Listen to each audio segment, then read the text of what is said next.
Mēs esam pie Saimas. Kādā skaistā ziemīgā dienā kopā ar vairāk nekā 20 mūsu skolas skolēniem tikāmies pie Saimas ēkas un devāmies ekskursijā. Tagad mēs uzzināsim, cik tālu ceļu ir mērojuši mūsu skolēni, lai tiktu uz šo ekskursiju. Cik tu tālu brauci šeit? Es atnācu Cik tu ilgi gāji?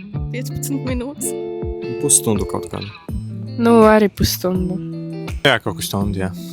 Stunda. No kurienes tu? Jelgava. Gandrīz 2 stundas.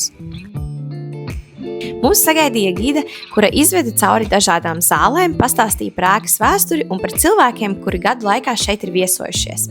Uzzinājām, kā notiek Saimas ikdienas darbs, kā tiek pieņemti lēmumi un kādi procesi norisinās aizkulisēs.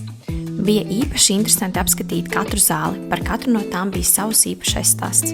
Vienā mūs sagaidīja pirmā Latvijas valsts prezidenta glazna, citā uzmanību piesaistīja graznās vēsturiskās lustras, kas telpai piešķīra īpašu atmosfēru. Visiespaidīgākā, protams, bija debašu zāle, lielā apaļā telpa, kur ikdienā notiek diskusijas un tiek pieņemti lēmumi, kas ietekmē visu valsti. Stāvēt tajā klātienē bija pavisam citādāka sajūta nekā skatīties televīzijā. Kopumā tā bija vērtīga un iedvesmojoša pieredze, kas ļāva ielūkoties politikā pavisam tūplānā.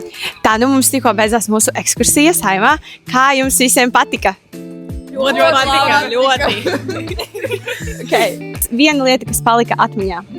Krēsls, uz kura sēdēja Zelenskis. Bibliotēka un dāvanas, kur no citām valstīm ļoti interesē paskatīties, kā citi valsti demonstrē savu valsti pret citiem prezidentiem. Super! Uz tikšanos nākamajos pasākumos! Atā!